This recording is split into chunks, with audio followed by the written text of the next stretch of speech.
Hi, thanks so much for joining in. You're watching the Mutual Fund Show on NDTV Profit, and my name is Alex Matthew. This show is going to give you the basic primer to investing in mutual funds because we've got some very simple but powerful concepts to talk about. Let's start with the first one that we're dealing with today, and that has to do with value averaging and the advantage of using systematic investment plans. We'll take some numbers and we'll take you through the most important aspect of this powerful tool.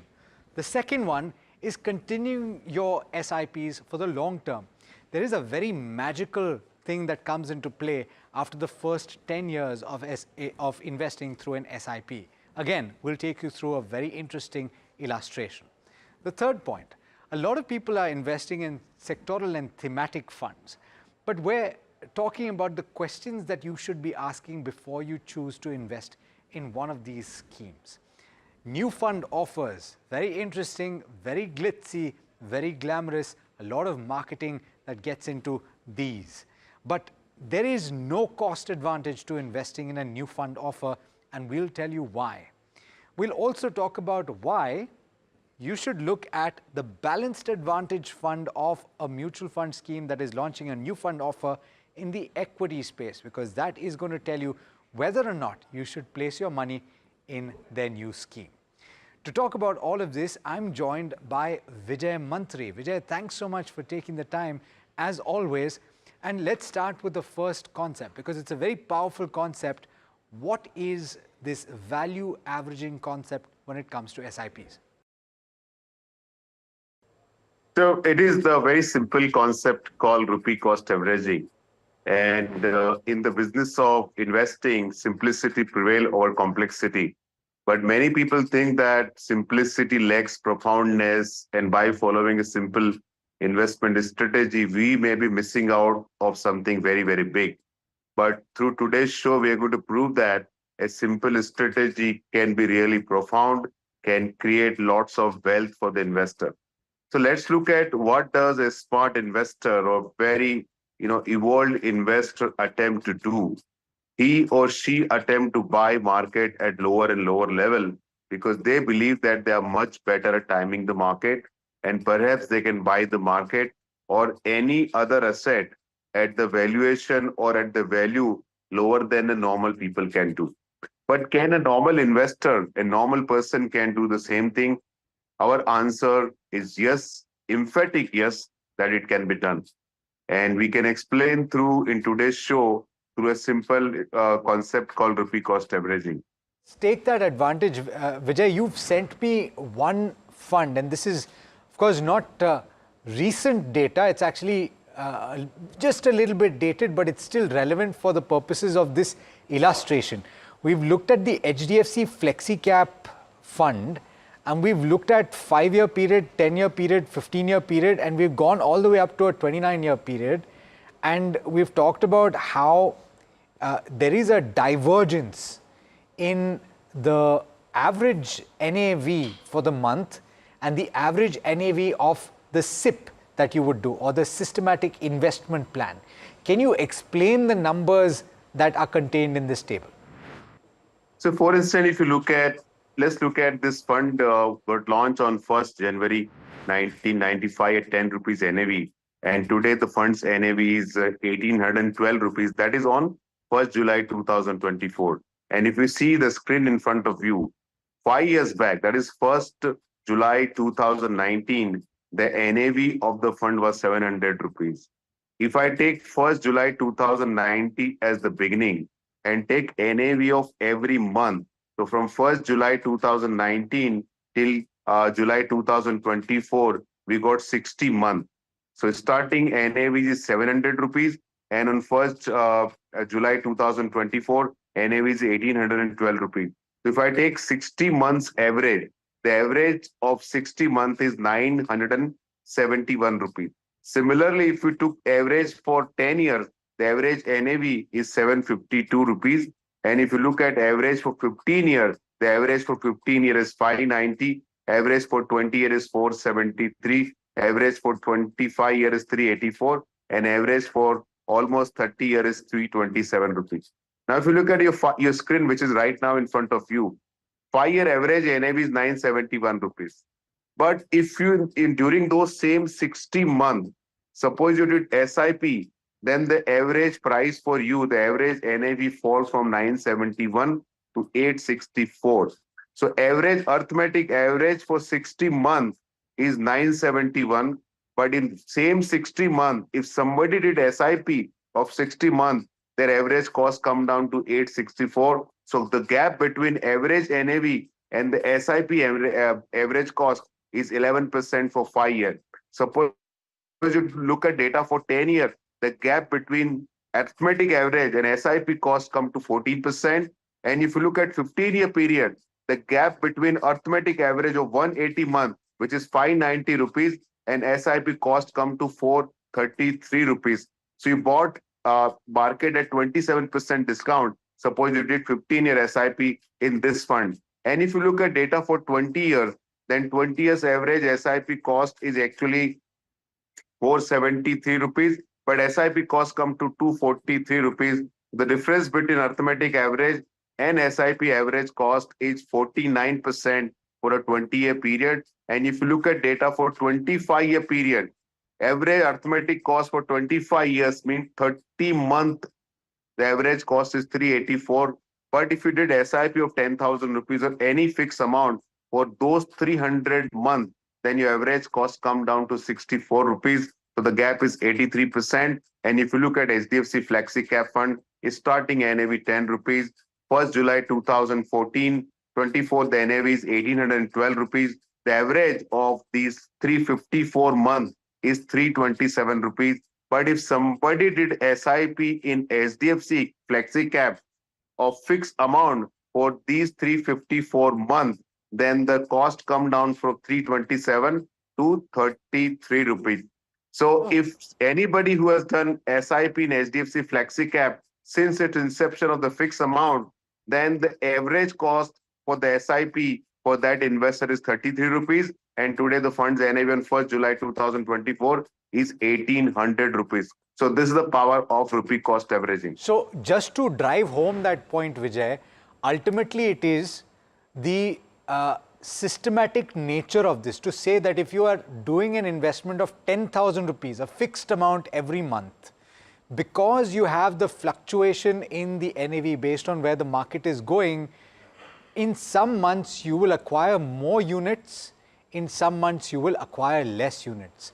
But because the NAV falls dramatically with the market, in some months you will accumulate a very large number and you will average your cost. Is that the correct interpretation?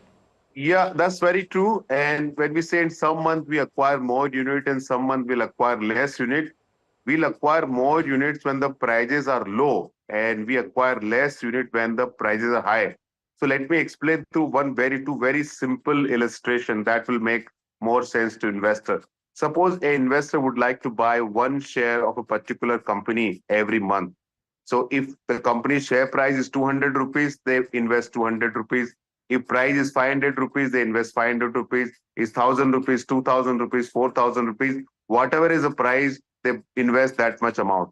But instead of doing that, if the same investor said, instead of buying a fixed quantity, I will buy fixed amount. So they say, for instance, one company share, they would like to buy 2,000 rupees per month. So when the prices are 200 rupees, you invest 2,000 rupees. So you end up buying 10 shares as 200 rupees. But instead of that, suppose you bought only one share, then you only end up investing 200 rupees. Other illustration, which is much easier to understand for many investors, is take the illustration of gold. For instance, in last 20 years, on every Dhanteras, if somebody bought 10 gram of gold, so for 200 years, for 20 years, they end up buying 200 gram gold. And suppose the average cost come to, I did this number few years back, the average cost come to 19,000 rupees. So you invested 19,000 rupees per year, you invested 3,80,000 rupees and you got 200 gram gold and your average cost came to 19,000 rupees. But instead of buying a fixed quantity, if the investor has bought 19,000 rupees of gold every year, then instead of 200 gram, he or she end up owning 380 grams. Why this happened? Because when they bought fixed quantity, When the prices was 4,000 rupees, they only invested 4,000 rupees. But when you buy a fixed amount, say 19,000 in this case, when the prices was 4,000, you invested 19,000 rupees. So instead of 10 gram, you end up acquiring almost 50 gram. So your average cost come down. So in any asset category, which is little volatile, buying fixed amount will always bring your cost down rather than buying fixed quantity. So that's a very powerful concept. The second concept that we should talk about is the power of compounding, which comes through, especially when you're using the SIP route. And the longer you hold it, the better it is. And this is also an illustration that you shared with me. It is something that starts with an investment or an SIP that you take through for the next 20 years. Now, take me through some of these figures here. You're talking about a 5,000 rupee SIP. So in the first year, you've invested about 60,000 rupees. The gain is 4,773 rupees. So in your illustration, in the first year, Vijay, you're talking about a gain of 7% with an internal rate of return, XIRR, of 15%. And for those people that are not familiar with XIRR, you're talking about the fact that in the first month, you're only putting 5,000 rupees. You may not get a 15% on the entire portfolio, right? So even if something is given you on a blended basis over the course of that investment, over that 12 months, it's given you 15% IRR. You've ended up with a gain of about 7% on the principal investment that you've made. But Vijay, over the course of several years after that, particularly after the 10th year, there's a very magical shift that happens, right? So you're absolutely right. When we say X IRR, the meaning of, suppose you did 12-month SIP, then first tranche earn you 15% for 12 months, the second tranche for 11 months, third for 10th month, and the last for 1 month only. So we call it X IRR. And that's why, so suppose you did SIP for 1 year of 5,000 rupees per month, you invested 60,000 rupees. For a 3 year, you invested 1,80,000 rupees. For 5 years, you invested 3 lakh rupees. And for 7 years, you invested 4,20,000 rupees. Now at the 15% X IRR, after 1 year, your portfolio has gone up from 60,000 to 64,000. 60,000 is your cost. 64,773 is your portfolio value. In this portfolio value, 60,000 rupees your principal amount and 4,773 is the gain amount. So gain as a percentage of your total portfolio after 1 year is just 7%. If you look at 3 years, at the end of 3 years, you invested 1,80,000. The portfolio value is more than 2,24,000 rupees. The gap is 44,000 rupees. That is gain. And now that gain is 20% of total portfolio value of 2,24,000. At the end of 5th year, you invested 3 lakh rupees. The value of the portfolio is 4,23,000. So gain is 1 lakh, portfolio value is 4,36,000. The gain is 1,36,000. Now this 1,36,000 is 31% of 4,36,000. And if you look at 7-year period, you invested 4,20,000. The value of the portfolio is 7,17,000 approximately. The gain is 2,96,000 rupees. And the gain now represents 41% of your total portfolio. That is the number you are seeing on your screen. But suppose you go for a 10th, 15th, 20th year, then what we see, the gain component. So here, just look at this slide. Now, if you look at this slide, at the end of 10 years, the gain is 54%, principal is 46%. At the end of 15th year, the gain is 71%, principal is 29 year. And if you look at end of 20th year, the gain is now 82% of the total portfolio value and principal is only 18%.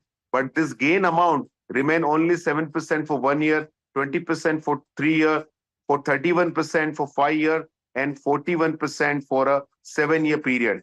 But beyond 7 years, the gain become bigger and bigger component of your total portfolio. So after 10 years, gain is more than 50%, 54% at the 10th year, 15th year has become 71%, 20th year is become 82%, and 25th year, it actually become 89%. So this slide, again, you see the The yellow part is your principal and the red part or the pink part is your gain. In 1 year, 93:7 ratio. 3 year, 80% principal, 20% gain. Third year, 69% principal amount, 31% is the gain amount. Seventh year, 59% is the principal amount, 41% is the gain amount. Moment you cross 15-year plus, the gain become higher and higher. Suppose you look at 10-year period, if you look at 20-year period, Yeah. in 20-year period, gain become 82% of the portfolio. So this is the magic of SIP where the longer you go, you allow power of compounding to kick in. And because of power of compounding, money invested, interest create interest, the gain create gain for you, further gain for Yeah. you. That's why the component of gain increases in the portfolio. Your money starts working for you, which is a very powerful concept, and it is the core principle of compounding as well. Let's talk about another aspect, and this is the third topic that I wanted to take with you, Vijay, which has to do with the interest, the retail interest in thematic and sectoral funds. And there's quite a bit of that. It's now the largest category in the actively managed space. But let's talk about what you should ask before you invest in some of these, because ultimately what sometimes happens, or actually I should say more often than not happens, if you put money in certain sectoral schemes, what happens is that a large chunk of your money gets locked in just a few stocks. We're talking about 2 or 3 stocks that account for 20+%, 30% of the portfolio. So there is no advantage to that. Sometimes, of course, you can have outsized returns, but more often than not, there is a concentration risk and you can lose. So therefore, what questions should you ask before you invest in a sectoral or thematic fund? So whenever a fund house or anybody who's position you a sectoral or thematic fund, first of all, there has to be gap difference between sectoral and thematic fund. But let's, for the argument's sake, keep it the same. The moment someone tells you that a fund house comes and tell you that we are very positive on a particular sector, for instance, we are very positive on defense sector or power sector or any particular sector. A simple thing to be asked from the fund house, if you are so convinced about, let's say, defense sector, then how much overweight your existing scheme carry in those particular themes or particular sector? That will tell you a full story. For instance, if somebody tells you that we are very bullish on power sector, we are very bullish on digital sector, then ask them in your existing mutual fund scheme, be it large cap, flexi cap, mid cap, small cap, or whatever you call it, how much is the weightage of that particular sector? For instance, if defense weightage is at 2%, then does your portfolio manager own 5%, 6%, 10% in the portfolio? Is he ever overweight, and how much overweight? If you don't get that answer, then it is very clear that is asset gathering exercise rather than a deep conviction idea which has been communicated to the investor. The other aspect that I wanted to talk about with you is the new fund offers. And a lot of people, and this is, I guess, to a certain extent, the fault of the advertisers also, because you talk about that 10 rupee NAV, the net asset value, which is essentially the cost per unit. And a lot of people get drawn into it thinking that they are able to pick up something at a discount. And I've tried, Vijay, to compare this with an auto manufacturer, a car manufacturer. When you go to the showroom, the salesperson will always show you the newest car.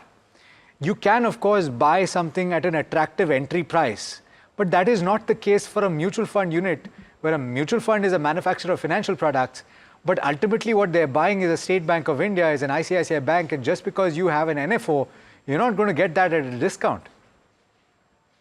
You are absolutely right, Alex, and it is just not the question of the car analogy. Actually, in mutual fund is much worse, because once you bought a car, you can't change the car. But as far as new car is concerned, they come with new features. But something, in mutual fund, existing scheme can have same kind of stock. So if you are looking at buying an NFO, don't buy just because it is available at 10 rupees. 10 rupees NAV just reflect the value of underlying portfolio. Suppose your fund, which is at 10 rupees NAV or 100 rupees NAV or 1000 rupees NAV. And suppose you invest in all 3 funds, and all 3 funds increases their value, say their NAV growth after 1 year is 20%. So 10 rupees NAV fund will become 12 rupees after 1 year. 100 rupees fund will become 120, 1000 rupees NAV fund will become 1200 rupees. So it is not that the 10 rupees fund will add 200 rupees to the value, not at all. If all three funds are run identical, then the growth in all three funds will come identical. So valuation growth, portfolio growth will happen similarly. So suppose you invested 1 lakh rupees in a 10 rupees NAV fund, 1 lakh rupees in 100 rupees NAV fund, 1 lakh rupees in 1,000 NAV fund, and all these funds, for argument's sake, say they generate 20% return over the next 1 year. Then what happens? Your 1 lakh in all three categories, the NAV 10 to 12, 100 to 120, 1,000 to 1,200 rupees. But as far as your portfolio is concerned, your 1 lakh has become 1,20,000 in all three cases. So since it is available at 10 rupees NAV, have absolutely no meaning. Don't buy NFO just because it is available at 10 rupees NAV. And very well put. Thanks so much for clarifying that. There's one more aspect, and I found it very interesting when we were talking about what we could speak about today, Vijay. You mentioned that before you invest in the NFO, if you are to invest in an NFO of in an equity mutual fund, you should look at the balanced advantage fund of that same fund house. Why is that? So I found very interesting when you listen to a fund manager or the team and when you ask them what is the allocation in balanced advantage fund, because that is a fund in which the fund manager have a discretion to move equity up and down based on what they believe is the right valuation and where they're going to make more money or where there's a possibility of capital protection. If in the opinion of fund manager, the valuation is stretched, then they normally have a lower allocation of equity in balanced advantage fund and they see great opportunity in the market, they naturally increase allocation in balanced advantage fund. But I found sometimes very ironical or very funny is that a fund house have a lower and lower allocation in balanced advantage fund and continue to come out with NFOs. So there is something amiss in the whole process.